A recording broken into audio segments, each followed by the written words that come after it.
হ্যাঁ, এই অশিক্ষিতকে সর্দার করেছেন, তার কারণে মসজিদে মৌলবি 3 মাস দায়িত্ব নিলেন কেন? আপনি তো বিড়ি খোর, আপনি কেন দায়িত্ব নেবেন? আপনি তো গুটকা খোর, আপনি কেন দায়িত্ব নেবেন? আপনার তো দাড়ি চাচা, আপনি কেন দায়িত্ব নেবেন? আমরা প্যান্ট তো 24 ঘন্টা টাকুর নিচে থেকে, আপনি কেন দায়িত্ব নেবেন? আরে কাপুরুষ, আপনার স্ত্রী বাইরে থালা বাসন মাজে আর আপনি দায়িত্ব নিয়েছেন, লজ্জা লাগে? যে বিষয় আমাকে বেঁধে দিয়েছেন তার নাম পরনিন্দা।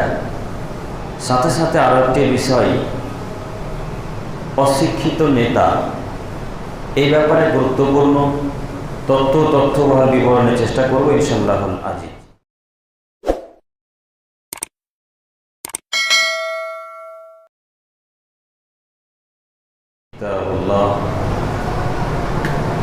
وخير الهدى هدى محمد صلى الله عليه وسلم وشر الأمور محدثاتها وكل محدثة بدعة وكل بدعة ضلالة وكل ضلالة في النار. أعوذ بالله من الشيطان الرجيم. بسم الله الرحمن الرحيم. ويل لكل همزة لمزة. الآية. عن أبي هريرة رضي الله تعالى عنه قال قال رسول الله صلى الله عليه وسلم تجدون شر الناس الذي يأتي هؤلاء بوجهه ويأتي هؤلاء بوجهه. رواه البخاري ومسلم. প্রশংসা আল্লাহ সুবহানাহু ওয়া তাআলার জন্যই, শান্তি অবতীর্ণ হোক আল্লাহ রাসূলের উপর সাল্লাল্লাহু আলাইহি ওয়াসাল্লাম। সম্মানিত মসজিদের মুসল্লিগণ, আপনাদের উল্লেখিত বিষয়ের উপরে বক্তব্য হবে ইনশাআল্লাহ। আপনারা যে বিষয়ে আমাকে বেঁধে দিয়েছেন তার নাম পরনিন্দা। সাথে সাথে আরো একটি বিষয়, অশিক্ষিত নেতা। এই ব্যাপারে গুরুত্বপূর্ণ তথ্যবহুল বিবরণের চেষ্টা করবো ইনশাআল্লাহ আজি। সম্মানিত উপস্থিতি, আমাদের জেনে রাখা ভালো হবে যে সমস্ত পাপের কারণে আজ থেকে 1450 বছর পূর্বে মুহাম্মদ সাল্লাল্লাহু আলাইহি ওয়াসাল্লাম জাহান্নামের কথা ঘোষণা করেছেন, যেসব পাপ করলে মানুষ জাহান্নামে যাবে বলে ঘোষণা করেছেন, সেসব পাপের মধ্যে একটি পাপ হচ্ছে পরনিন্দা করা, দুর্নাম করা, একজনের কথা আর একজনকে গিয়ে বলা। যে সমস্ত পাপ করলে মানুষের 2টি জিহ্বা হবে আগুনের, যেমন তেমন জিহ্বা নয়, এখন যেটা আমাদের আছে এটা চামড়ার জিহ্বা। যে সমস্ত পাপ করলে মানুষের 2টি জিহ্বা হবে কিয়ামতের মাঠে আগুনের, সেই সব পাপের মধ্যে একটি পাপ হচ্ছে পরনিন্দা করা, পরচর্চা করা। যে সব পাপ করলে কিয়ামতের মাঠে ওই মানুষটাকে সব থেকে নিকৃষ্ট, সব থেকে ঘৃণিত মানুষ, সব থেকে খারাপ মানুষ বলে আল্লাহ তাআলা আখ্যায়িত করবেন, উল্লেখ করে তাকে সাইডে রাখবেন। সেই সব পাপের মধ্যে একটি পাপ হচ্ছে দুর্নাম করা, পরনিন্দা করা। আপনাকে আমি কি দিয়ে বুঝাবো পরনিন্দার শাস্তি? আল্লাহ নবী বলছেন, যারা পরনিন্দা পরচর্চা করবে তারা তাদের বক্ষস্থলকে আর মুখমণ্ডলকে তামার নট দিয়ে চিরে ফেলে দিবে, তাদের কলিজা বের করে ফেলে দিবে যারা পরনিন্দা করে। এই জায়গাটা আমরা আসবো, তার আগে জোরে একটি আয়াত পেশ করে আমরা সামনের দিকে এগিয়ে যেতে চাইছি। আল্লাহ তাআলা বলেন, ওয়াইলুল লিকুল্লি হুমাযাতিল লুমাযা। হে আদমের ছেলে মেয়ে, তোমরা মনে রেখো, ধ্বংস অবধারিত, ধ্বংস সুনিশ্চিত, ধ্বংস হবেই হবে ওই সমস্ত মানুষের যারা মানুষকে সামনাসামনি গালি দেয় এবং পিছনে যারা নিন্দা করে, দুর্নাম পরনিন্দা পরচর্চা করে, ধ্বংস হবে। আয়াত আপনারা প্রতিদিন পড়েন, বিশেষ করে যারা মুসল্লি 5 ওয়াক্ত সালাত আদায় করেন, দিন রাত পড়েন, ওয়াইলুল লিকুল্লি হুমাযাতিল লুমাযা। মুখস্থ নাই? সূরা হুমাযার আয়াত প্রায় সবার মুখস্থ আছে, কিন্তু অর্থ বুঝেন না। দুঃখের বিষয় হলো আপনাদের অবস্থার বেদাতি হুজুরদের অবস্থা এক। কথা বুঝেননি মনে হয়? বেদাতি হুজুরদের অবস্থা আপনাদের অবস্থা এক। বেদাতি হুজুর দিন রাত 30 পারা করার পর অর্থ বুঝে না। আপনারা সূরা হুমাজাপন অর্থ বুঝেন না। যদি আসলেই অর্থ বুঝতেন তাহলে কার নামে পরনিন্দা পরচর্চা করতেন না। আসলে যদি বেদাতের অর্থ বুঝতে কোরআনের তাহলে তারা শিরক করতো না, বেদাতও করতো না। আসলে তারা অর্থ বোঝে না, আপনারা বোঝেন না। দিন রাত বলছেন ধ্বংস অবধারিত, ধ্বংস সুনিশ্চিত, ধ্বংস ওই লোকটা হবেই যে লোকটা মানুষকে গালি দেয়, যে লোকটা পরনিন্দা পরচর্চা করে। আপনি প্রতিদিন 5 ওয়াক্ত সালাতে বলছেন, আবার আপনি পরনিন্দা করছেন, এটা আপনার নীতি। আবার যখন কেউ জিজ্ঞাসা করে আপনি কোন ধর্মের, নাকি মুসলমান, আমি আহলে হাদিস পরিবারে জন্মগ্রহণ করেছি, সলফে সালেহিনদের মানহাজকে অনুসরণ করে, আপনার নীতি।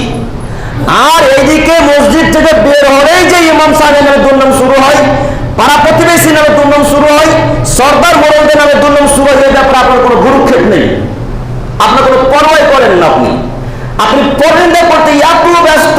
আল্লাহ নবী বলছেন সোনা আদমের ছেলে মেয়ে, এই যে জিহ্বা দিয়ে মানুষ অনেক উঁচুতে উঠতে পারে, এই জিহ্বা দিয়ে মানুষ অনেক উঁচুতে উঠতে পারে, আবার এই জিহ্বার কারণে মানুষ জাহান্নামের অতল গহ্বর গভীরে পৌঁছে যেতে পারে। তার মানে জিহ্বার এত ক্ষমতা, জিহ্বার এত শক্তি, জিহ্বা দিয়ে মানুষ জান্নাতের সবচেয়ে উঁচু মাকামে পৌঁছাতে পারে, আবার এই জিহ্বা দিয়ে মানুষ জাহান্নামের সবথেকে তলে পৌঁছে যেতে পারে, কথা মুহাম্মদ সাল্লাল্লাহু আলাইহি ওয়াসাল্লাম বলছেন। আপনাকে আমি কি দিয়ে বুঝাবো জিহ্বার ক্ষমতা কত দেখবেন? আজকে আমি যদি আপনাদের এই কানাই মাটির মানুষকে 1 থাপ্পড় মেরে যাই, তো এই লোকটা আমার মারের কথা 1 বছর মনে রাখবে, খুব জোর তো 2 বছর। আর কানাই মাটির মানুষকে যদি আমি জিহ্বা দ্বারা আঘাত করে যাই, এই কথা যতদিন পর্যন্ত না মরবে কানাই মাটির মানুষ ততদিন মনে রাখবে, তার নাম জিহ্বা। এই জন্য আল্লাহ নবী বললেন, বাড়িতে ছিল পাপ কম হবে, আর মুখকে জিহ্বাকে কন্ট্রোল রেখো, পাপ কম হবে। এই জায়গাটা আসবো ইনশাআল্লাহ। তো আমি বলতে চাচ্ছি, দুর্নাম না করলে কি অন্তরটা শান্তি লাগে না? পরনিন্দা পরচর্চা না করলে কি অন্তরটা ঠান্ডা হয় না? আপনি কেন দুর্নাম করছেন গো? যার ব্যাপারে চায়ের দোকানে আড্ডা মেরে দুর্নাম করলেন, ওই লোকটাকে কিয়ামতের মাঠে নেকি দিতে পারবেন কি? একজন হাত তুলে বলেন তো যে কিয়ামতের মাঠে নেকি দিবেন? কেউ একটা নেকি দিবে না। ছেলে মায়ের কাছে চলে যাবে, আম্মু একটা নেকির প্রয়োজন। ছেলে পিতার কাছে চলে যাবে, আব্বু একটা আমার নেকির প্রয়োজন। এইভাবে বন্ধু আর এক বন্ধুর কাছে যাবে, কেউ কাউকে নেকি দিবে না, তার নাম কিয়ামতের মাঠ। এত ভয়াবহ দৃশ্য, কেউ কাউকে পরিচয় দিবে না। নিজের মা যে আপনাকে 10 মাস পেটে রাখলো, যে আপনাকে 3 বছর 2.5 বছর দুধ পান করালো, সেও আপনার খোঁজ খবর নেবে না, তার নাম কিয়ামতের মাঠ। ওই কিয়ামতের মাঠের দৃশ্যটা আল্লাহ নবী নকল করে বলছেন, যদি কোনো আদমের ছেলে মেয়ে কারো ব্যাপারে পরনিন্দা পরচর্চা করে, তাহলে ওই পরিমাণ নেকি, ওই পরিমাণ পাপ তার কাছ থেকে নিয়ে নিতে হবে। একটু মুরব্বী সাহেব আপনার কথা বলি, আজকে ফজর ওয়াক্তে সালাত আদায় করে চায়ের দোকানে বসে যত লোকের নামে পরনিন্দা করেছেন, গীবত করেছেন, দুর্নাম করেছেন, এই দুর্নাম যতটুকু পরিমাণ করেছেন ততটুকু পরিমাণ কিয়ামতের মাঠে নেকি দিয়ে দিতে হবে। একটু যদি আজকে সরকারের নামে কোনো জায়গায় দুর্নাম হয়, সরকারকে এতটুকু নেকি বুঝিয়ে দেওয়া লাগবে। কথা আপনারা বুঝতে পারছেন? কথা বোঝা যাচ্ছে চাচা? যদি ইমাম সাহেবের নামে এতটুকু দুর্নাম হয়, তো ইমাম সাহেবকে এতটুকু নেকি কিয়ামতের মাঠে বুঝিয়ে দেওয়া লাগবে। আব্দুল করিম সাহেব আমাদের নামাজি পড়ে আমার নেকি কিভাবে থাকবে? বুঝলেন? আমি গীবত করি ঠিক আছে, কিন্তু নামাজি পড়ি না, আল্লাহ তাআলা নেকি নিতে পারবে না। ও এইদিকে বুদ্ধি কাজ করে, নামাজ পড়ে না, তাতে কি আছে? ইমাম সাহেবের তো পাপ আছে, সরদারের তো পাপ আছে। সরদার তার ফেরেশতা নয়, ইমাম সাহেবের ফেরেশতা হলে তাদের পাপ থাকবে না। ওই ইমাম সাহেবের সরদারের পাপকে নিয়ে আপনার ঘরে চাপিয়ে দেওয়া হবে। এরপর আল্লাহ বলবেন, হাত্তা ইউজাবাইনা নাস, এখন মানুষের যতদিন পর্যন্ত বিচার না হচ্ছে, আপনি এখন চলতে থাকেন ইলা ইয়াউমুল কিয়ামা, কিয়ামতের শেষ পর্যন্ত। আপনাকে কি দিয়ে বুঝাবো? গালি দিচ্ছেন কেন? আপনি গালি দিবেন কেন? আপনাকে শতদিন বক্তব্যের মাঝে আমি বলেছি যে কেউ যদি সালা বলে গালি দেয়, তো বহুলু বলে বাড়ি চলে আসবেন। কিয়ামতের মাঠে বাঁচার পথ আছে। বহুলু বুঝতে পারলেন দুলাল ভাই? কেউ যদি সালা বলে গালি দেয়, বহুলু বলে দুলা ভাই বলে বাড়ি চলে আসেন, কিয়ামতের মাঠে বাঁচার পথ আছে। আবারও সাথে সাথে বলেছি, কেউ যদি 1 থাপ্পড় মেরে দেয় আর একটা গাল পাতিয়ে মার খেয়ে চলে আসেন, মেরে আসবেন না, কিয়ামতের মাঠে বাঁচার পথ আছে ইনশাআল্লাহ। আপনি বুঝতে পারেন না? শত শত লোক আমাদের বিরোধিতা করছে, আমরা কিছু বলতে পারি না। শত শত উকিল আমাদেরকে বলছে, আপনি ওদের নামে বিরোধিতা করেন না কেন? মানহানির কেস করেন না কেন? আপনি যদি একবার তাদের বিরুদ্ধে মানহানির মামলা করেন, ওদেরকে বাড়ি থেকে তুলে নিয়ে চলে আসবে। শত শত উকিলের সাথে আমাদের সম্পর্ক আছে। কই আমরা কেস করতে পারবো না?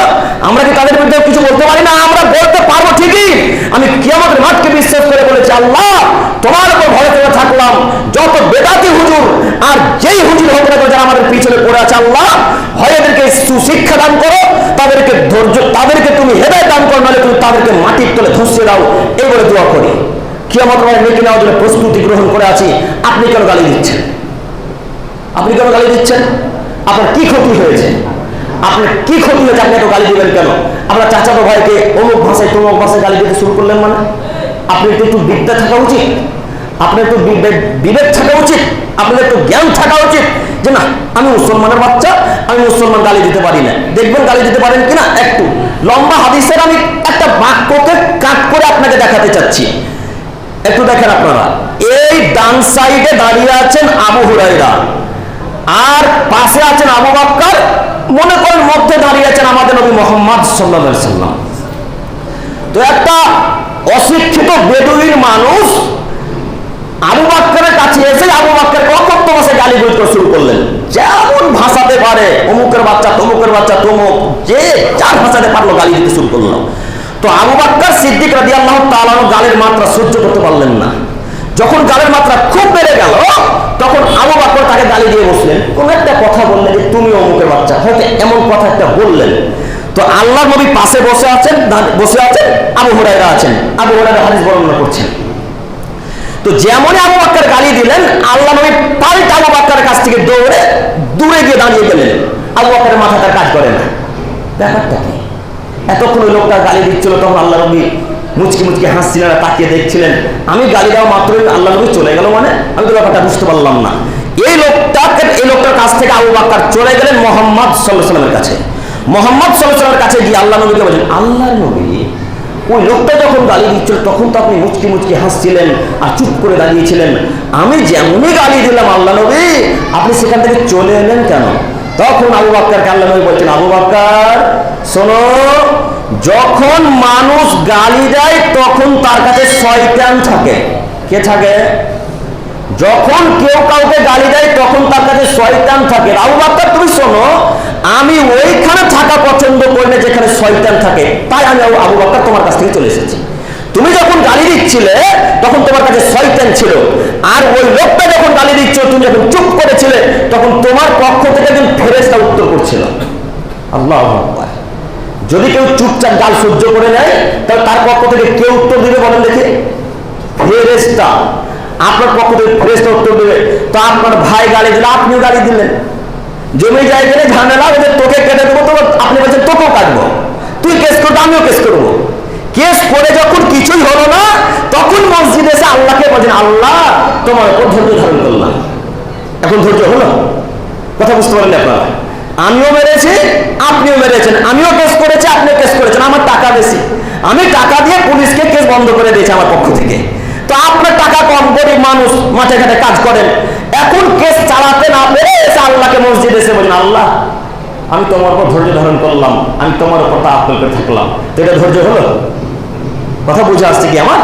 এটা ধৈর্য নয়। আব্দুল করিম যখন এক থাপ্পড় আপনাকে লাগিয়ে দিল, ওই থাপ্পড় নিয়ে বাড়ি চলে গিয়ে আল্লাহকে বলতেন, আল্লাহ তোমার উপর আমি ধৈর্য ধারণ করলাম, আল্লাহ তুমি এর শাস্তি আব্দুল করিমকে দিবে। এটা হলো ধৈর্য। কথা বলে বুঝতে পারছেন? এটা হলো ধৈর্য। তা আপনিও গালি দিলেন, আমিও গালি দিলাম, আপনিও মানলেন, আমিও মানলাম, শেষ পর্যন্ত যখন না পারলেন তখন আল্লাহকে বলছেন ধৈর্য ধারণ করলাম। এর নাম ধৈর্য নয়, এটাতে নেকি পাওয়া যায় না। অতএব আপনাকে আমি অনুরোধ করে যাচ্ছি, আপনার চাচাতো ভাই, খালাতো ভাই, পাড়া প্রতিবেশী যে যত গালি দিবে, আপনি মুখ দিয়ে শব্দ বের করবেন ইনশাল্লাহ। পড়বেন ইনশাল্লাহ? পড়বেন ইনশাল্লাহ কে থেকে? ইনশাল্লাহ আর গালি দেবো না।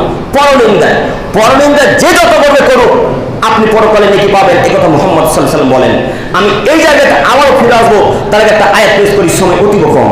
মহান আল্লাহ তাআলা বলেন, ইয়া আইয়ুহাল্লাযীনা আমানু, হে পৃথিবীর ইমানদার মানব সম্প্রদায়, ইজতানিবু কাসীরাম মিনাদ-দান, তোমরা বহুবিধ ধারণা করা থেকে বিরত থাকো। ওয়ালা তাজাসসু ইন্না বা'দাল ইসম, নিশ্চয় বহুবিধ ধারণা করা হচ্ছে পাপ। একটু আপনাকে উদাহরণ দিয়ে বোঝাই, নইলে বুঝতে পারবেন না। সরদার সাহেব আর ক্যাশিয়ার সাহেব ওটা গোরস্থান না, ওই গোরস্থানের পাশে দাঁড়িয়ে গল্প করছে, আর আপনি মাগরিবের সালাত আদায় করে বেরিয়ে সরদারকে ক্যাশিয়ারকে দেখছেন পাশাপাশি আলোচনা করছে, তখন বলছেন মনে হয় আমার ব্যাপারে দুর্নাম করছে, মনে হয় আমার ব্যাপারে কিছু বললো, মনে হয় যে আমাদের পরিবারকে নিয়ে কিছু বলা বলে সর্দার আর ক্যাশিয়ার, এই যে বেশি বেশি চিন্তা ভাবনা করলেন, এটা হলো পাপ। এই কথা আল্লাহ নবী বলছেন। তারপরে তিনি বলছেন, ওয়ালা তাজাসসু, পৃথিবীর মানুষ তোমরা কারো গোপনীয় বিষয় অনুসন্ধান করো না। কে কি করলো, আব্দুর রহমান কোথায় বিড়ি পান করেছে, আব্দুল সাত্তার কোথায় গিয়ে মদ পান করেছে, আব্দুর রহমানের মেয়ে নেতাজি পার্কে গেছে কি যায়নি, এই বিষয় তুমি অনুসন্ধান করো না, কথা আল্লাহ বলছেন। তো আপনার মার নীতি এত খারাপ, আপনার নীতি এত খারাপ, আপনাদের পাশে বাড়িতে আলোচনা করছে তারা বাপ বেটা, তো আপনার মা দেওয়ালে কান লাগিয়ে কথা শুনছে, শোনে না মনে হয়? কথা ভুল হয়ে গেল না? ড্যাব বুঝেন? ড্যাব বাড়ি করার সময় বাঁশ রাখার জন্য ফুটা রাখে না, কি বলেন ওগুলোকে? ড্যাব বলেন তো? তা আপনার মা ড্যাবে কান লাগিয়েছে, এখন আপনাদের বিরুদ্ধে কথা বলছি না তাই শুনবে। আপনার মাকে বলেন, আম্মু যে যা বলছে বলতে দেন, যে যা বলছে বলো, আপনি কান লাগিয়ে কথা শুনতে পারবেন না। এ কথা আল্লাহ নিষেধ করছেন। আল্লাহ নিষেধ করছেন তোমরা কারো গোপনীয় বিষয় নিয়ে অনুসন্ধান করো না। তো আপনার মেয়ে নেতাজি পার্কে গেছে, তো আব্দুর রহমানের কি প্রয়োজন দেখার? নেতাজি পার্ক মানে বুঝতে পারছেন, ওই আমাদের নদীর ধারে পার্কটা নাই, ওই নেতাজি পার্কে আব্দুল করিমের কন্যা গেছে কি যায়নি, আব্দুর রহমানের দেখার কি প্রয়োজন? আপনাকে আল্লাহ একবার জিজ্ঞাসা করবেন যে আব্দুল করিম নেতাজি পার্কে গেছে কি যায়নি, এক কথা আপনাকে জিজ্ঞাসা আল্লাহ করবেন না? আপনি গোপনীয় বিষয় অনুসন্ধান করা শুরু করলেন কেন? আপনাকেই আল্লাহ তাআলা উল্লেখ করে বলছেন, সর্বপৃথিবীর মানুষ যারা এই ব্যাপারে গোপনীয় বিষয় অনুসন্ধান করে তারা মহাপাপী, তারা মহাপাপী, তারা মহাপাপী।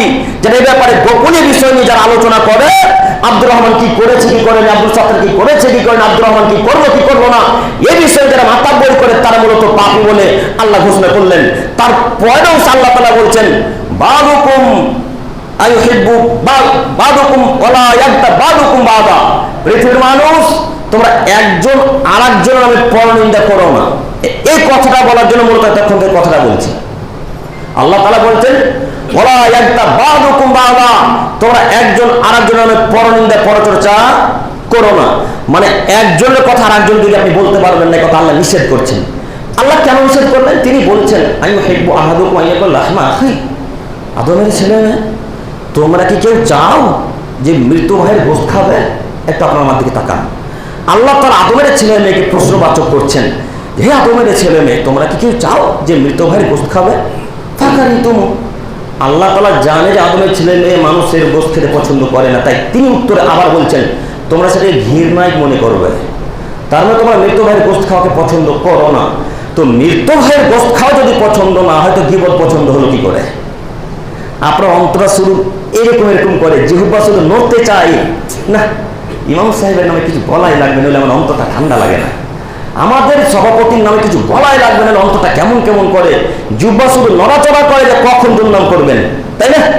চায়ের দোকানে বসলে কেমন কেমন লাগে না যে কারোর ব্যাপারে কিছু বলি, কথা আমার মিলে না মনে হয় না? চায়ের দোকানে যারা আড্ডা মারে তারা ঠিকই বুঝতে পারবে আমার কথা। তো আপনাকে আল্লাহ বলছেন, যদি কেউ পরনিন্দা করে, পরচর্চা করে, তাহলে ওই রকম পাপ হবে যেই পাপ মৃত্যু ভাইয়ের গোশত খেলে হয়। মৃত্যু ভাইয়ের গোশত খাওয়া যতটা অপরাধ, কারো ব্যাপারে পরনিন্দা পরচর্চা করাও ঠিক ততটাই অপরাধ। মৃত্যু ভাইয়ের গোশত খেলে যেই পাপ হয়, পরনিন্দা পরচর্চা করলে সেই পাপ হয়।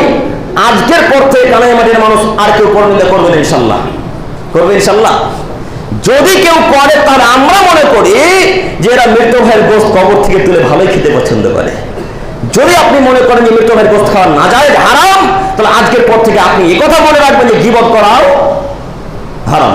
আর করবো ইনশাল্লাহ, ইনশাল্লাহ আজকের পর থেকে কেউ গীবত করবো না ইনশাল্লাহ। আল্লাহ তোমার কাছে ভিক্ষা চাইছি, তুমি আমাদেরকে কবুল করো, সকলে বলে আমিন। আর একটা আয়াত বলে আমি শেষ করতে চাচ্ছি, একটু আপনার আমার দিকে তাকান। আল্লাহ তাআলা বলছেন, ওয়ালা তাকফু মা লাইসা লাকা বিহি ইলম, পৃথিবীর মানুষ যে বিষয়ে তোমাদের কোনো জ্ঞান নেই সে বিষয়ের পিছনে পড়ো না। ইন্নাস সামআ ওয়াল বাসার ওয়াল ফুআদ, নিশ্চয় তোমাদের কান সম্পর্কে, তোমাদের চক্ষু সম্পর্কে এবং অন্তর সম্পর্কে কিয়ামতের মাঠে জিজ্ঞাসা করা হবে। একটু আপনার আমার দিকে তাকান। আল্লাহ বলছেন, আদমের ছেলে মেয়ে, যেই ব্যাপারে তুমি কিছু বোঝো না সেই ব্যাপারে জাতির সামনে মুখ খুলিও না। যদি মুখ খুলে দাও, তাহলে তোমাদের জিহ্বা সম্পর্কে, কান সম্পর্কে, নাক চোখ সম্পর্কে, অন্তর সম্পর্কে আল্লাহ তাআলা কিয়ামতের মাঠে জিজ্ঞাসা করবেন। এই বাক্যকে সামনে রেখে আপনাকে এখন বলি যে আপনি যে বাড়ির দেওয়ালে কান লাগিয়ে অন্য লোকের আলোচনা শোনার চেষ্টা করলেন, আপনাকে এখন আল্লাহ কি প্রশ্ন করবে? আপনি কি উত্তর দিবেন? আপনি আব্দুর রহমানের ব্যাপারে কিছু জানেনই না, তারপরও কানাই মাটির মানুষের সামনে এমন ভাবে বক্তব্য পেশ করে বলছেন যেন মনে হচ্ছে 100% সত্য, অথচ কথা আদৌ সত্য নয়।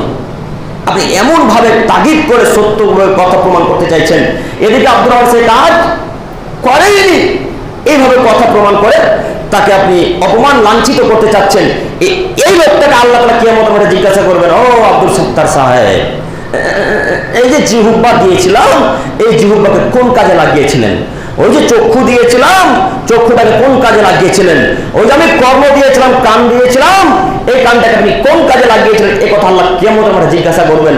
যখন আদমের ছেলে মেয়ে প্রশ্নের উত্তর দিতে পারবে না, তখন আল্লাহ তাআলা ফেরেশতাকে বলবেন, ফেরেশতা মণ্ডলী যাও, একে টানতে টানতে ছেঁচড়াতে নিয়ে গিয়ে জাহান্নামে আছাড় দিয়ে ফেলে দাও। তখন ফেরেশতাগণ তাকে আছাড় দিয়ে জাহান্নামে ফেলে দিবেন। আপনাকে আমি কি দিয়ে বুঝাবো ফেরেশতার ক্ষমতা? আপনাকে আমি কি দিয়ে বুঝাবো ফেরেশতার ক্ষমতা? একটু আপনাকে ক্ষমতা দেখাই। এই গোটা পৃথিবীটাকে একজন ফেরেশতা এইভাবে তুলে আছাড় দিতে পারবে। একজন ফেরেশতার এত ক্ষমতা, একজন ফেরেশতার এত ক্ষমতা, গোটা পৃথিবীটাকে আপনার একটা থালা উল্টাতে যেমন অসুবিধা হয় না, তেমন একজন ফেরেশতার পৃথিবীটাকে উল্টাতে তেমন কোনো অসুবিধা হবে না। এইরকম ফেরেশতাকে আল্লাহ তাআলা আদেশ করবেন, ফেরেশতা মণ্ডলী যাও, অমুককে তুমি জাহান্নামে আছাড় দিয়ে ফেলে দাও। বলেন তো তার গতি কত জোরে থাকবে? বলেন তো তার আঘাত কত জোরে হবে? আপনাকে আমি কি দিয়ে বুঝাবো ফেরেশতার ক্ষমতা? সম্মানিত মুরব্বী সাহেব, আমি আপনার দিনী ভাই, আমি আপনার ছেলের মতো, আমি আপনার নাতিপোতের মতো, আমি আপনাকে অপমান করতে আসিনি। আপনার কথাকে মূল্যায়ন করুন।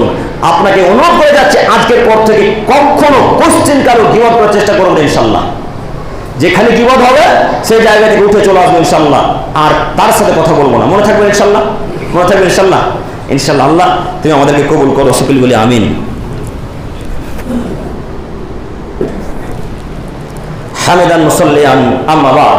সম্মানিত উপস্থিতি, আলোচনা করছিলাম গীবত, পরনিন্দা, এরপর হাদিস।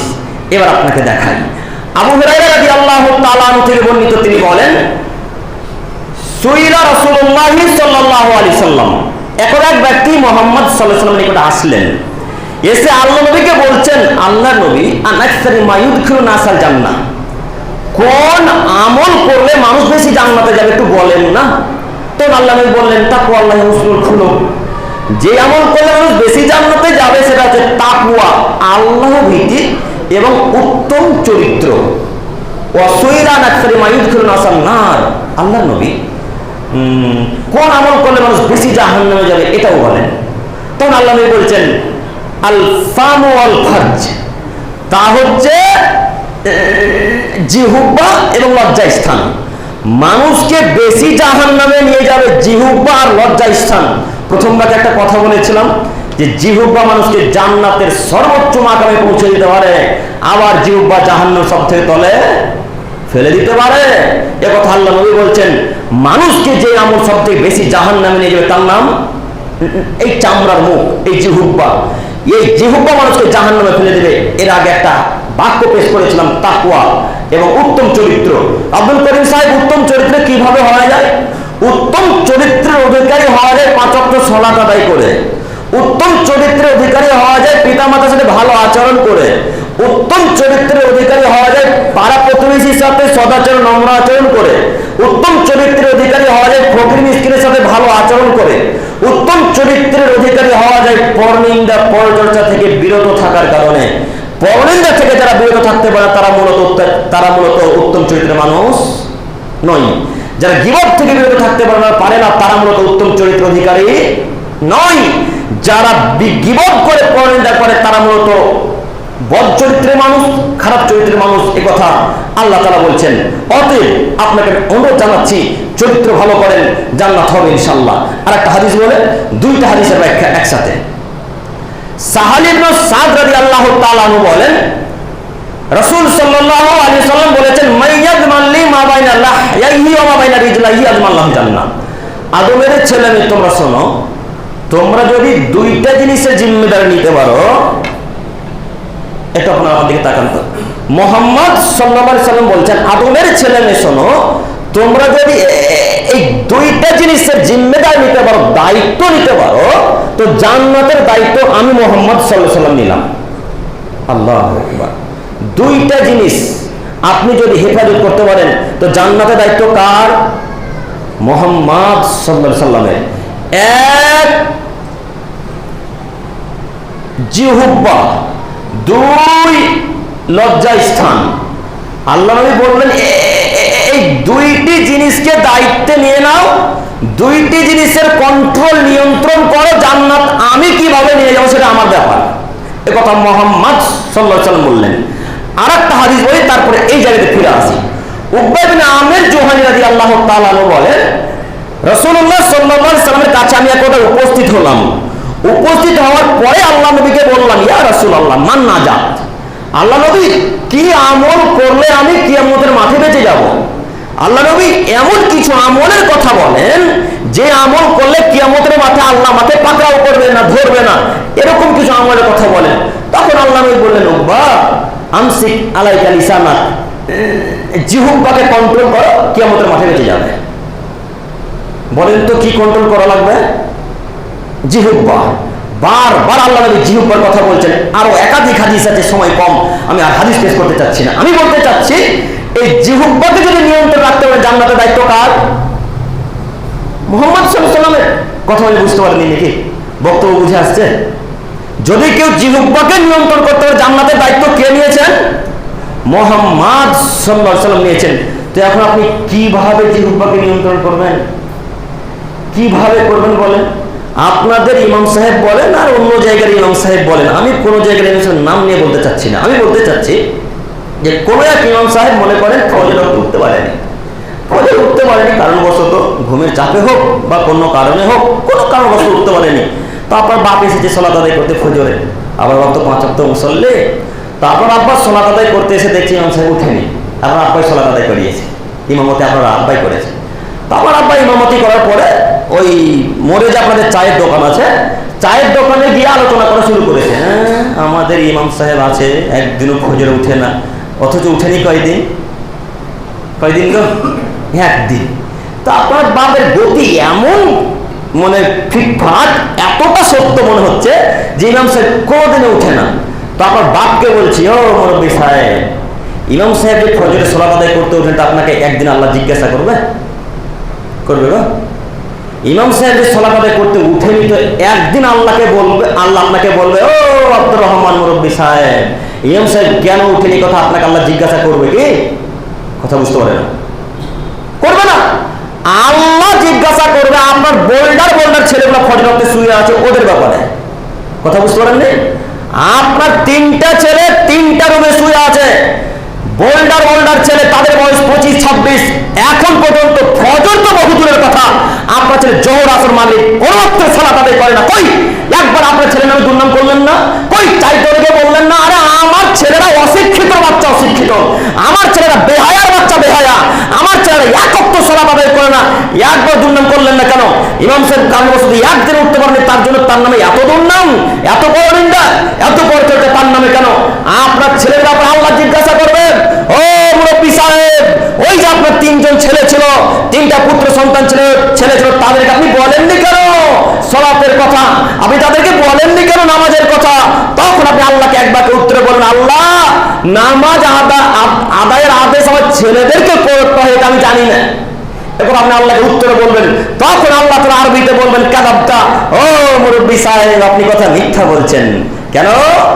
আপনাদের গ্রামের ইমাম সাহেব বলেনি, আব্দুল করিম বিন আমির ইসলাম বলেনি, প্রত্যেকটা গার্জেনকে, প্রত্যেকটা দায়িত্বশীলকে আল্লাহ তাআলা কিয়ামতের মাঠে জিজ্ঞাসা করবে।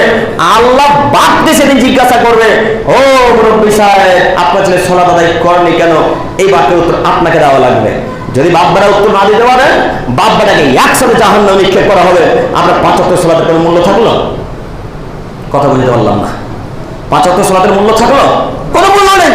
তাহলে আপনাকে অনুরোধ করে বলে যাচ্ছি, আপনার ছেলেকে আদেশ করেন ইমাম সাহেবের পিছনে লাগিয়েন না।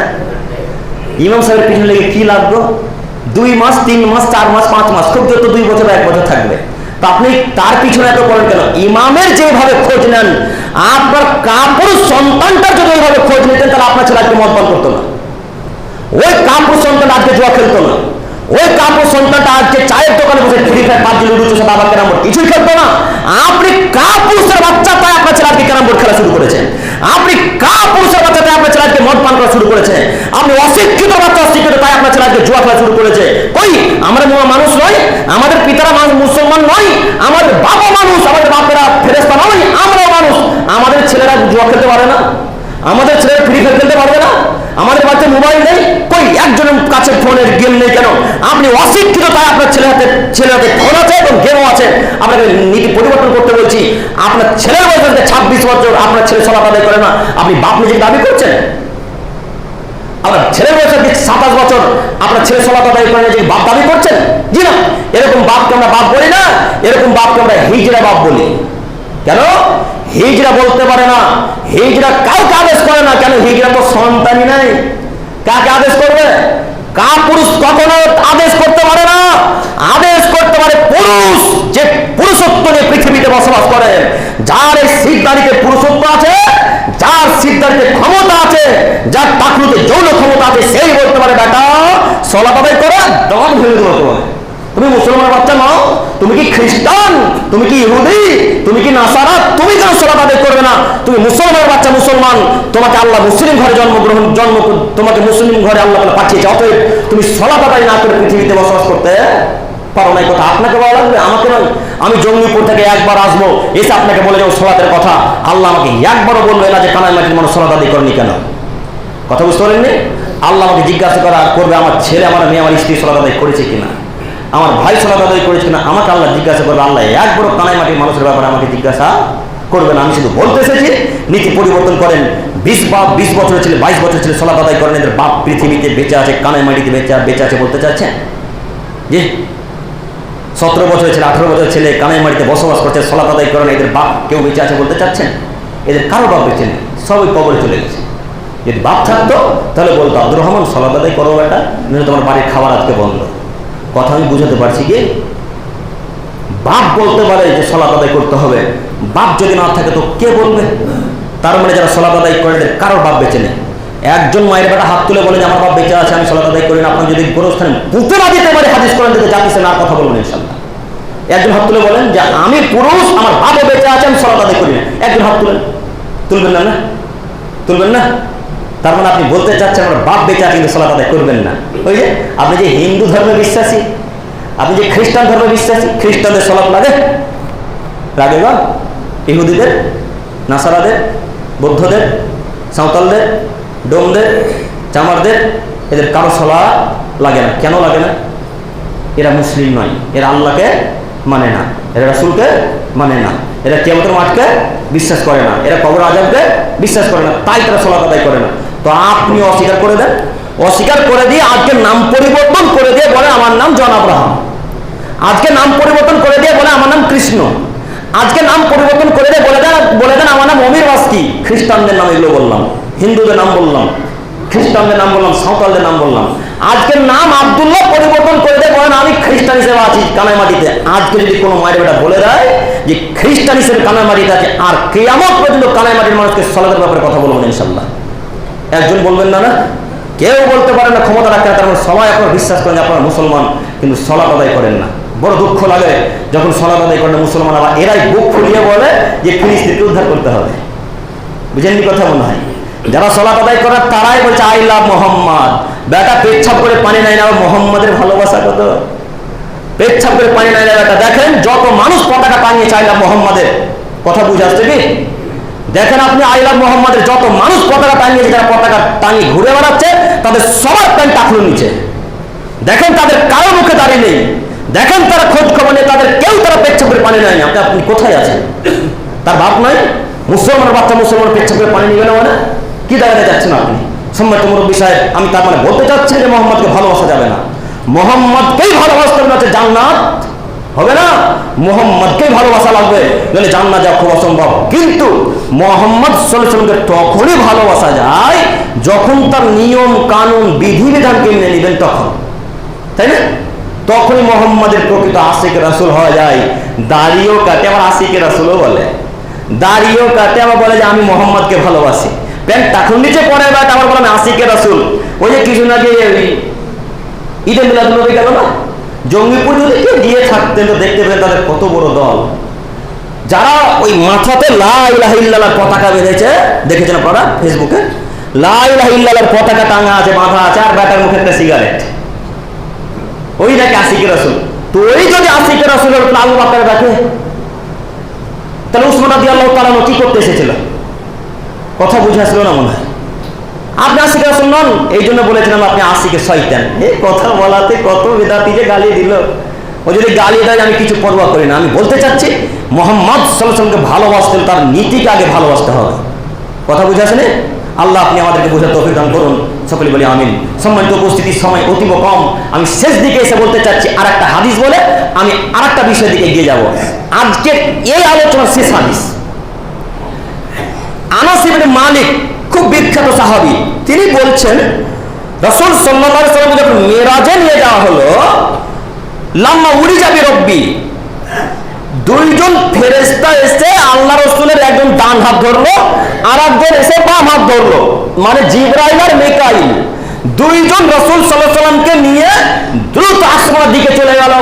রাসূল সাল্লাল্লাহু আলাইহি ওয়াসাল্লাম বলে আমাকে উড়াতে উড়াতে দ্রুত নিয়ে যাওয়া হলো। মারাত তুমি কাউমিন, আমাকে নিয়ে যেতে যেতে যেতে এমন একটা দলের নিকট দিয়ে নিয়ে যাওয়া হলো, এমন একটা গোত্রের নিকট দিয়ে নিয়ে যাওয়া হলো, এমন কিছু মানুষের কাছ দিয়ে নিয়ে যাওয়া হলো, লাহুম আজফারু মিন নুহাসিন ইয়াখমিসুনা উজুহাহুম ওয়া সুদুরাহুম, যাদের নখগুলো ছিল তামার নখ।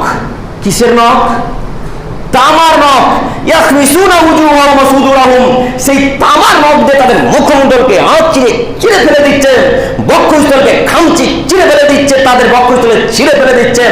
আল্লাহ নবী দৃশ্য দেখে অবাক, রাসূল সাল্লাল্লাহু আলাইহি ওয়াসাল্লামের দৃশ্য দেখে অবাক।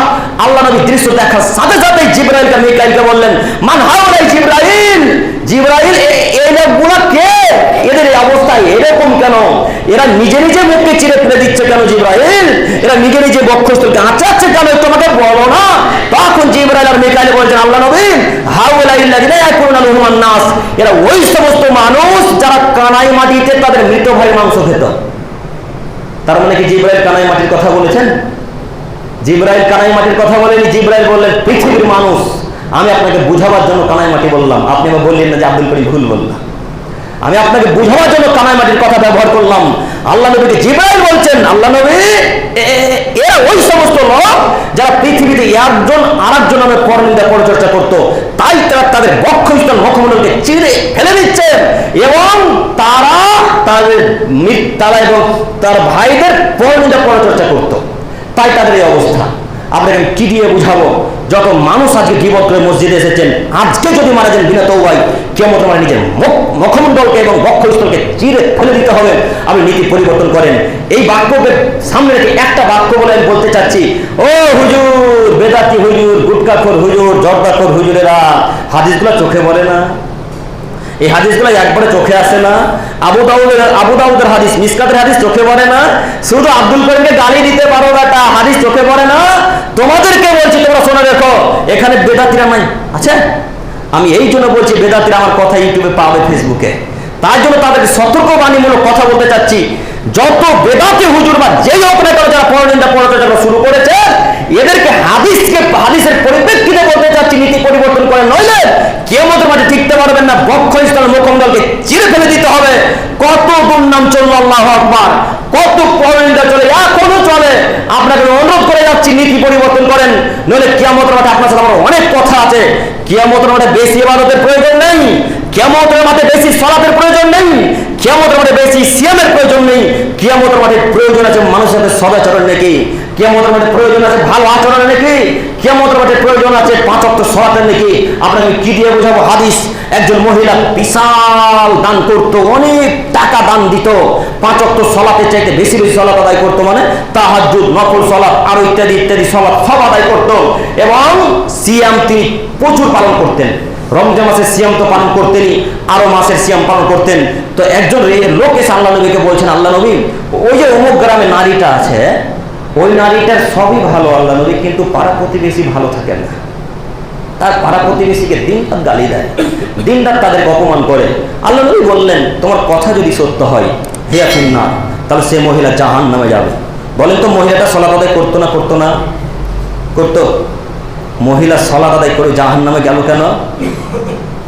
কেন গেল? পরনিন্দা পরচর্চা করার কারণে। এই জন্য আপনাকে বলেছি, সালাত কম আদায় করেন, সালাত কম আদায় করেন, কিন্তু মানুষের সাথে ভালো আচরণ করার চেষ্টা করেন। সালাত কম মানে আবার মনে করি না 3 ওয়াক্তের সালাত বলছি, 5 ওয়াক্তের সালাত আদায় করার কথা বলছি। তবে যদি সুন্নাত না পড়তে পারেন তো বাদ দেন, কিন্তু মানুষের সাথে ভালো আচরণ করতে হবে যে কোনো মূল্যে। পারবো ইনশাল্লাহ? পারবো ইনশাল্লাহ? ইনশাল্লাহ। আল্লাহ তুমি আমাদের কবুল করো, সকলে বলি আমিন। সময় শেষ, আমি শেষ বাক্যে ফিরে এলাম। যে বাক্যের কথা বলেছিলাম তার নাম হচ্ছে নেতা। নেতার কথা বলেছিলাম না? জি। তো অশিক্ষিত নেতা, অশিক্ষিত নেতা যদি সমাজে থাকে তাহলে ওই সমাজের কোনোদিন কল্যাণ হবে না, কোনোদিন উপকার হবে না। আপনি আমার কথা মিলিয়ে নেবেন, আজকে লিখে নেন কলমে। যদি কোনো অশিক্ষিত নেতা সমাজে বসবাস করে তাহলে ওই মসজিদ ওই মাদ্রাসার কোনো উপকার পাবেন না ইনশাল্লাহ। উপকার তো পাবেন না, মাদ্রাসা মসজিদের বিক্রি হয়ে যাবে ইনশাল্লাহ, হিন্দুদের কাছে ঠিক চলে যাবে। আপনাকে বলছি, যারা 5 ওয়াক্ত সালাত আদায় করে তাদেরকে দায়িত্ব দেওয়া লাগবে। সম্মানিত মুরব্বী সাহেব, একটু আপনার আমার দিকে তাকান, আপনি কথা খারাপ নেবেন না। আমি আপনার ছেলের মতো, আমি আপনাকে অন্তঃস্থল থেকে ভালোবাসি। আপনার সাথে আমার কোনো শত্রুতা নেই, আছে?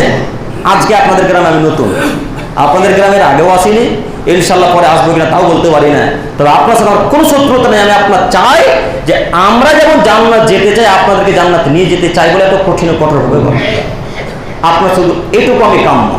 তাছাড়া মনে করিয়েন না আপনার সাথে আমার টাকা নিয়ে ঝগড়া, না জমি জায়গা নিয়ে ঝামেলা, না আপনি আমাকে একদিন গালি দিয়েছেন তাই আপনাকে আমি কটাক্ষ করে কথা বলছি, এমনটাও নয়। আপনারা কেউ চিনেন আমাকে? এর আগে কোনোদিন দেখেননি ইনশাল্লাহ।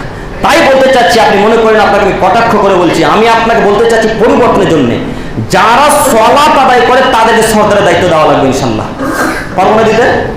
যারা রাসূলের পদ্ধতিকে মেনে নিয়েছে তাদেরকে দায়িত্ব দেওয়া লাগবে, যারা আল্লাহর বিধানকে মেনে নিয়েছে তাদেরকে দায়িত্ব দেওয়া লাগবে। তো আপনি এমন একটা লোককে দায়িত্ব দিলেন যে নিরীহ, এমন একটা লোকের সর্দার বানালেন যার প্যান্টের টাকুর নিচে থাকে, এমন একটা লোকের সর্দার বানালেন যার দাড়িগুলো চাচা আছে। আমার কথা মিলে না মনে হয়? মিলছে? মিলছে গো চাচা? আমার কথা মিলে না নাকি? তো আপনি দায়িত্ব নিলেন কেন? আপনি তো বিড়ি খোর, আপনি কেন দায়িত্ব নেবেন? আপনি তো গুটকা খোর, আপনি কেন দায়িত্ব নেবেন? আপনার তো দাড়ি চাচা, আপনি কেন দায়িত্ব নেবেন? আপনার প্যান্ট তো 24 ঘন্টা টাকুর নিচে থাকে, আপনি কেন দায়িত্ব নেবেন? আরে কাপুরুষ, আপনার স্ত্রী বাইরে থালা বাসন মাজে আর আপনি দায়িত্ব নিয়েছেন, লজ্জা লাগে না? একটু হায়া হয় না? একটু ইতস্তত হয় না? একটু বোধগম্য নেই? আপনার স্ত্রী সবজি বাজারে সবজি কিনতে যান, আপনি দায়িত্বশীল মানুষ। আপনার স্ত্রী সবজি বাজারে সবজি কিনেন, আপনার স্ত্রী কাপড় বাজারে কাপড় কিনে, তার সাথে এমন আচরণ করে যেন মনে তার স্বামী। তার সবজি কেনার সময় তার আচরণ দেখবে, তার পেটে কাপড় থাকে না, তার মাথায় কাপড় থাকে না, তার বুকে কাপড় থাকে না। আপনি সরকার কিসের? আপনি ক্যাস্টের কিসের? আপনি সভাপতি কেন? আপনাকে অনুরোধ করে যাচ্ছি, যত পরিবার, যত মা বোনেরা এইভাবে রাস্তায় ঘোরাঘুরি করে এরা কেউ দায়িত্বে থাকতে পারে না। যত মানুষ বিড়ি পান করে এরা কেউ দায়িত্বে থাকতে পারে না। যত মানুষ সিগারেট খাই পান করে কেউ দায়িত্বে থাকতে পারে না। যাদের দাড়ি নেই মুখে এরা কেউ দায়িত্বে থাকতে পারে না। যদি আজকের পর থেকে দায়িত্বশীল এরা থাকে তাহলে আমরা জানবো এরা মূর্খ হিসেবে আছেন, এরা কোনোদিন শিক্ষিত মানুষের জন্য বসবাস করতে পারে না। আপনার একটা হাদিস দেখায়, দায়িত্ব নেওয়ার জন্য তো খুব কঠিন ব্যবস্থা করেন, মানে দায়িত্বে চেয়ারে বসতে হবে যে কোনো মূল্যে, তাই না? চেয়ারে বসতে হবে যে কোনো মূল্যে, তাতে গুলি করে হোক আর লাঠি চার্জ করে হোক।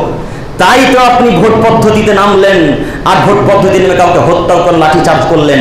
আমি সেদিকে যেতে চাইছি না। দায়িত্ব যে কত করে আপনাকে দেখায়, সরকার ক্যাশে যদি এখানে থাকে তাদেরকে দৃষ্টি আকর্ষণ করছি, তাদের দৃষ্টি আকর্ষণ করছে। আপনি একটু আমার বাক্যের দিকে লক্ষ্য করেন, বুখারী মুসলিমের হাদিস। মাকিল ইবনে ইয়াসার রাদিয়াল্লাহু তাআলা বলেন, রাসূল সাল্লাল্লাহু আলাইহি সাল্লাম বলেছেন,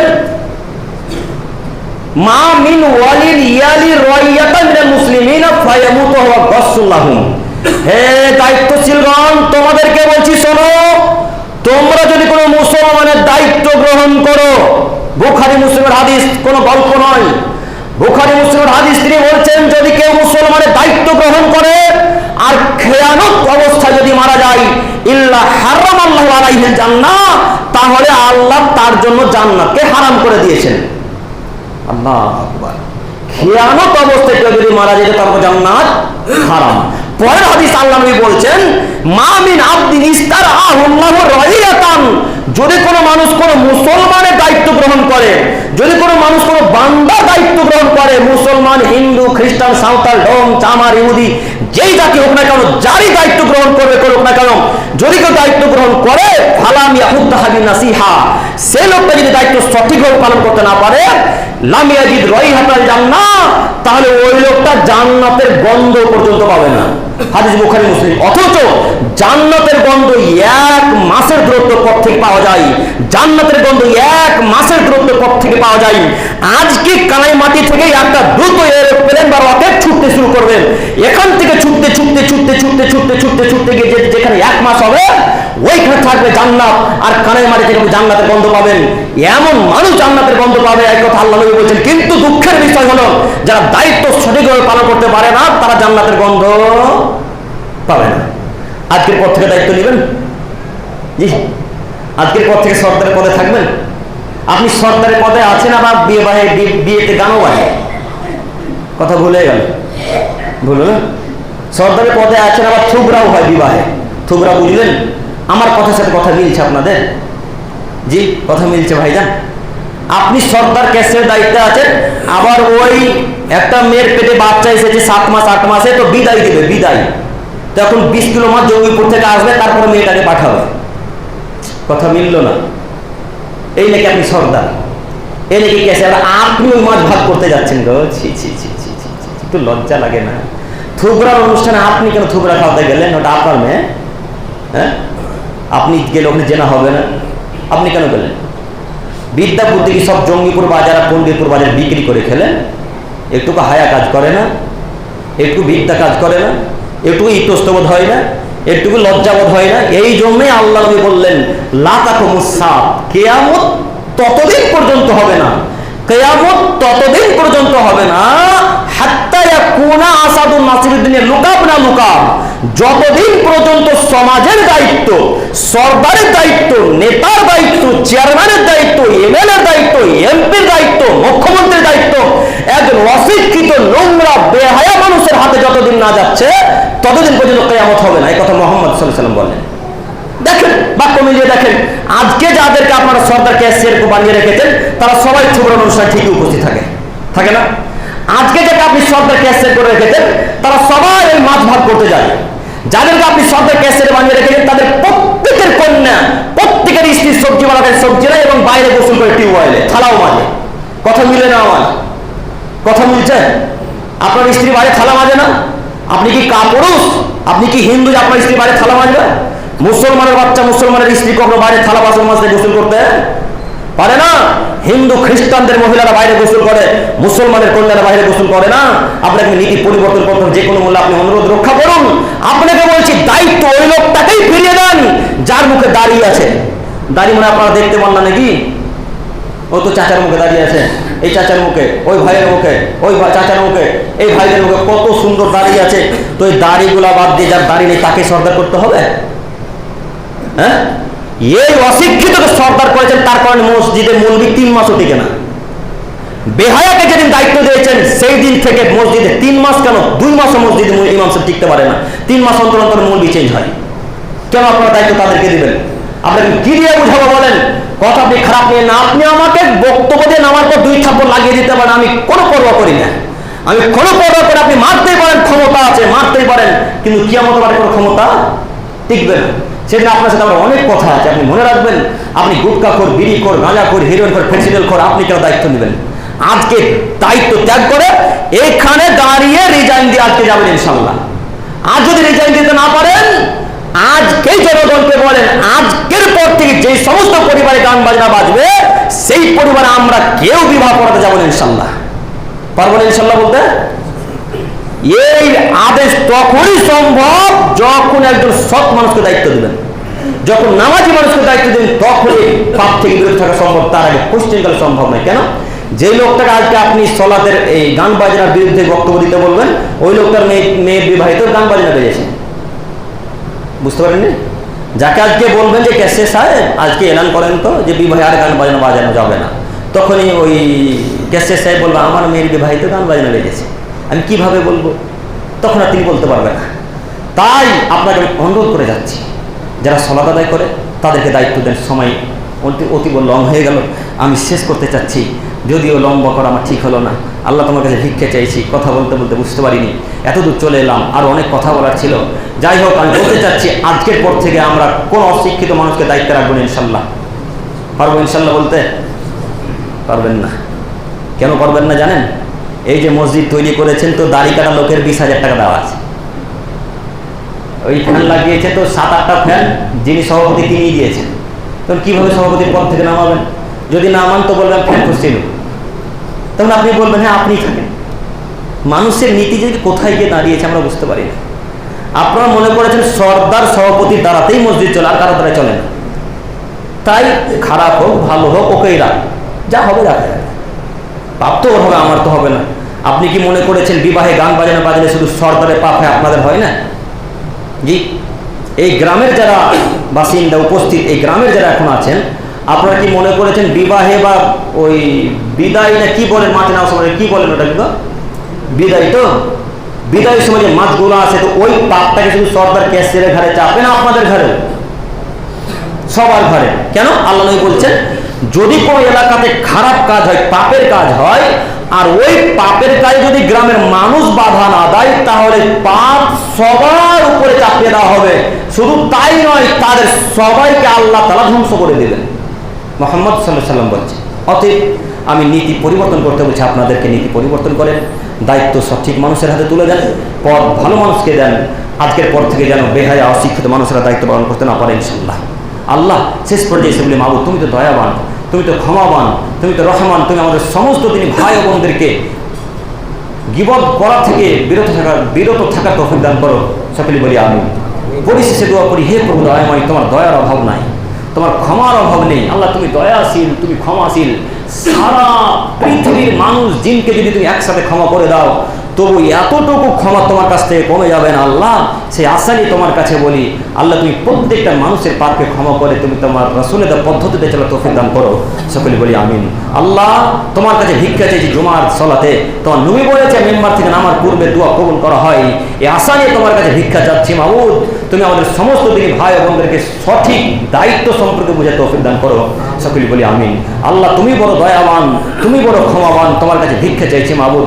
আমরা আজকের পর থেকে কেউ কারোর নামে যেন পরনিন্দা পরচর্চা না করি, আল্লাহ এই তৌফিক দান করো। সকলে বলি আমিন। আল্লাহ তোমার কাছে ভিক্ষা চাইছি, ফিলিস্তিনের মানুষ অতীব কঠিন অবস্থায় আছে আল্লাহ, গাজার মানুষ অতীব দুঃখে কষ্টে বসবাস করছে আল্লাহ, তুমি বড় দয়াবান, তুমি যদি একবার বড় হয়ে যাবে এই আশাতে তোমার কাছে ভিক্ষা চাইছি আল্লাহ। তুমি গাজার মানুষকে, ফিলিস্তিনের মুসলিমদেরকে, সারা পৃথিবীতে যেখানে যারা মুসলিমরা নির্যাতিত আল্লাহ তুমি তাদের সকলকে তুমি সাহায্য সহযোগিতা করো। সকলে বলি আমিন। আল্লাহ তোমার কাছে ভিক্ষে চাইছি, তুমি তো সব থেকে তাকওয়া, তুমি তো সবার কথা বুঝতে পারো, তুমি তো অন্তর জানি আল্লাহ, তুমি তো সবার অন্তর জানি, সবার কথা বুঝতে পারো আল্লাহ। এই কথার ভিত্তিতে তোমাকে বলতে চাচ্ছি আল্লাহ, আমাদের সম্পদ সব তাদের হাতে চলে যেতে শুরু করেছে, অপের সম্পদ সব তাদের কাছে চলে যাওয়া শুরু করেছে আল্লাহ। তোমার কাছে ভিক্ষে চাইছি, সব সম্পত্তি তোমার, শুধু দেখাশোনা করে মুসলমান মানুষ, সব সম্পত্তি তোমার আল্লাহ, শুধু দেখাশোনা করে মুসলমান মানুষ, এই সম্পত্তি মুসলিমদের কাছে ফিরিয়ে দাও। সকলে বলি আমিন। আল্লাহ তোমার কাছে ভিক্ষা চাইছি, আমরা যারা এখন পর্যন্ত রাসূলের পদ্ধতিতে সালাত আদায় করতে পারি না, তুমি তাদের সকলকে রাসূলের পদ্ধতিতে সালাত আদায় করে তৌফিক দান করো। সকলে বলি আমিন। এখান থেকে আমরা শেষ করলাম। সুবহানাকাল্লাহুম্মা ওয়া বিহামদিক, আশহাদু আল্লা ইলাহা ইল্লা আনতা, আস্তাগফিরুক।